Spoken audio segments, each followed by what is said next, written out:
PM किसान योजन बर्तमान देखो आप स्टाटस रिजेक्टेड हो गला कि चाषी मान बर्तमान रिजेक्टेड हो गला डिस्ट्रिक्ट जिला तरफ देखो 2/7/2024 तो केमी समाधान करेंगे। तो बर्तमान आउ कि चाषी भाई बर्तमान एफटीओ प्रोसीड डीएस हो गला जो मानकर एफटीओ बर्तमान प्रोसीड डीएस हो गला तो भल कथा जो मानकर एफटीओ प्रोसीड नो अच्छी तो काली आपण मानकू टंका मिलिबो कि नहीं मु आपण मानकू बतई दूची।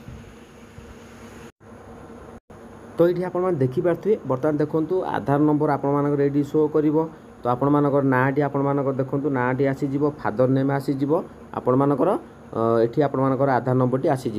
तो देखो सब डिस्ट्रिक्ट आपण शो कर स्टेट देखो ओडिशा आसी डिस्ट्रिक्ट आपण शो कर रजिस्ट्रेशन डेट देखो ये आपण जूम कर दूची। तो 2/7/2024 रजिस्ट्रेशन होता स्टाटस आप देखिपे रिजेक्टेड बाय डिस्ट्रिक्ट तो रिजन फॉर रिजेक्शन किसी लिखु नहीं तो ये भूल हो जाऊँ कौन जदि रिजेक्शन फॉर रिजन कि लिखी था तेरे चाषी मैंने हठात किना से जापारती मोर यही कारण मोर भूल हो जाऊँ। तो या पर मुझे ट्वीट करी कृषि विभाग तो आप कहीं भी व्यस्त हुए तो रिजेक्ट हो जाए देखो जो कोठरी किसी लिखु नहीं तेरे चलते मुझे बतई दूसरी जदि आप रिजेक्टेड बाय जिला तरफ रिजेक्टेड हो जाए तेज आपमि समाधान करेंगे कौन पर रिजेक्टेड हुए से कारण गुड़िक आपने जानी नियंतु।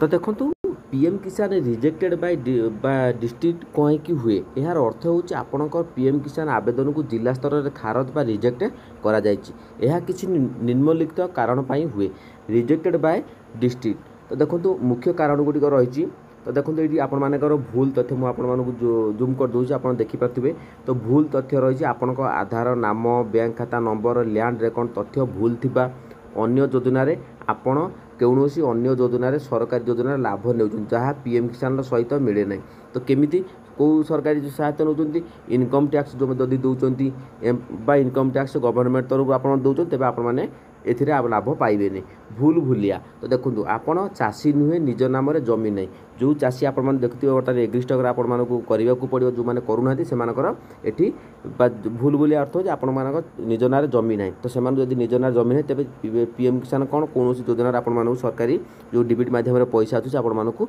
मिल ना। डुप्लिकेट आप्लिकेसन एकाधिक आवेदन कले तर गोटे प्लॉट आप एकाधिक परिवार आप्लाय कर स्तर में आप रिजेक्टेड शो कर रही लैंड रेकर्ड मिसमैच तो ये आपण जमी तथ्य और खसड़ा दाखल रेकर्ड मिलूना। तो देखो लैंड जदि आप जमी तथ्य खसड़ा गोटे नंबर अच्छी जदि खसड़ा नंबर आप जापार तेज कमेंट सेक्शन में कमेंट करो निश्चित भाव में गोटे वीडियो बनैदेवे आपने जानीपर। ई केवाईसी ना ई केवाईसी नथिले डिस्ट्रिक्ट बा लेवल रु आपको रिजेक्ट कराए तो ई केवाईसी आप चेक करेंगे सबूर वीडियो मुझे अपलोड कर देती तेज समाधान कौन रही देखो तो मुझे ग्रामर मंत्री बा एओ एग्रीकल्चर ऑफिसर कथा सह कथा सहित जोगाजोग करूँ आप अस्वीकृत बा जो रिजेक्टेड हो तथ्य ताकू जो फाइल आप स्टाटस रिजेक्टेड हो जाए तो आप देखा नहीं अपडेट करूँ नुआ आवेदन करूँ जदि तथ्य भूल थिले तेबे एहाकु सठिक करी आउ थोड़े आवेदन करेंगे। तो कौटी करेंगे ना एग्रीकल्चर डिपार्टमेंट को जी से आउ थे आवेदन करेंगे। ई केवाईसी करूँ आधार ओटीपी सीएससी माध्यम आपने ई केवाईसी संपूर्ण करूँ बारंबार कही तो सीएससी सेंटर को जाकि आपने ई केवाईसी करूँ से आप सठिक ई केवाईसी आपने करेंगे। तो बुझीपार कि नहीं तो ये आपड़ी रिजेक्टेड देखूँ डिस्ट्रिक्ट लेवल तेज आप समाधान केमी हम कारण गुड़िक मुझे बतईदेवी तेज चलतु जो एफटीओ बर्तमान समय आपर येस अच्छी जो मान नो अच्छी तो से काली 2 तारिख दिन मिल कि नहीं।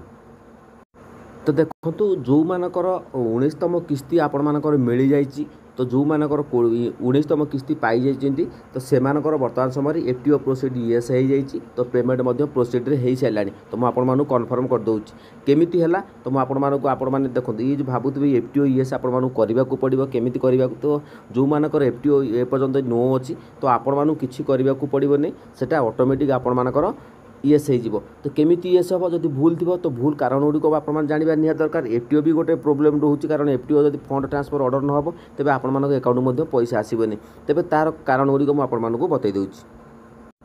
तेज देखूँ जदि आपर एठी आपण कौन करा लिखा जाए तो आप देखिए आपण Aadhaar number mobile number bank सी नंबर भल भाव में दि जाए ତାହା ଆପଣମାନଙ୍କୁ ଯାଞ୍ଚ କରିବାକୁ ପଡ଼ିବ।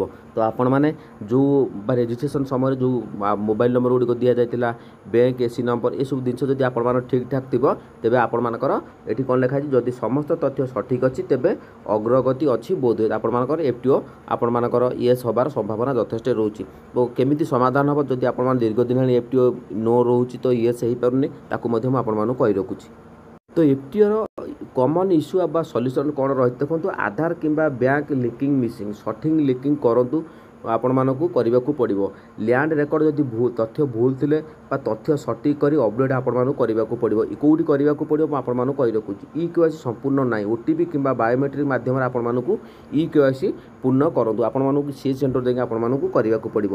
ତେବେ ଆପ୍ଲିକେସନ୍ ପେଣ୍ଡିଂ ଇନ୍ ଷ୍ଟେଟ୍, ଯଦି ନିକଟତମ ବ୍ଲକ ଡିଷ୍ଟ୍ରିକ୍ଟ ଏଗ୍ରିକଲଚର ଅଫିସରକୁ ଯାଇ ଷ୍ଟାଟସ୍ କନଫର୍ମ କରନ୍ତୁ ବା ଆପଣମାନଙ୍କୁ ମନେ ରଖନ୍ତୁ ଆପଣମାନେ ଯିବେ। ଏଠି ସବୁବେଳେ ମୁଁ ଆପଣମାନଙ୍କୁ ଭିଡ଼ିଓରେ କହୁଛି, ଯଦି ଆପଣମାନଙ୍କୁ PM କିଷାନ କିଛି ବି ସମସ୍ୟା ରହୁଛି ତେବେ ଆପଣମାନଙ୍କୁ ମୁଁ ଯେଉଁ ରାସ୍ତା ଦେଖାଉଛି ଆପଣ ଭିଡ଼ିଓ ଦେଖିଲେ କିଛି ସମାଧାନ ନାହିଁ, କୌଣସି ଅନଲାଇନ୍ରେ ଏପର୍ଯ୍ୟନ୍ତ ବି ସମାଧାନ କରିବାର ବିକଳ୍ପ ଆସୁନି, କେବଳ ବ୍ଲକ ଯାଇକି ଆପଣମାନେ ତାକୁ ସମାଧାନ କରିପାରିବେ। ମନେ ରଖନ୍ତୁ ଯେଉଁମାନଙ୍କର FTO ନୋ ଅଛି ତ ଆପଣମାନେ ଯଦି ପଇସା ରେଗୁଲାର ପାଉଛନ୍ତି ତେବେ ଆପଣମାନଙ୍କ ୟେସ୍ ହେଇଯାଇଥିବ, ତ ଆପଣମାନେ କିଛି ବି ବ୍ୟସ୍ତ ନାହିଁ। ତ 2 ତାରିଖ ତ ହେଇଗଲାଣି ତ ଅଲରେଡ଼ି, ତ ମୁଁ ଲେଟ୍ରେ ଭିଡ଼ିଓ ବନାଉଛି କାରଣ କିଛି ବ୍ୟସ୍ତ ଥିଲି ତ ସେଥିପାଇଁ ଭିଡ଼ିଓ ଆଣିପାରିନଥିଲି ଦିନରେ, ତ ଆପଣମାନଙ୍କୁ ବତେଇ ଦେଉଛି। ତ ଆପଣମାନେ କେହି ବି ବ୍ୟସ୍ତ ହୁଅନ୍ତୁନି, ତ ଆପଣମାନଙ୍କୁ ପଇସା ଯେଉଁମାନଙ୍କର 19 ତାରିଖ ଦେଖିବେ ଆପଣମାନଙ୍କର ଦେଖିବେ 19 ତାରିଖ ଯଦି ଆପଣମାନଙ୍କର 19ତମ କିସ୍ତି ଆପଣମାନେ ପାଇଯାଇଛନ୍ତି ତେବେ କାଲି ଆପଣମାନଙ୍କର 20ତମ କିସ୍ତି ମଧ୍ୟ ସମସ୍ତଙ୍କର ଆସିଯିବ।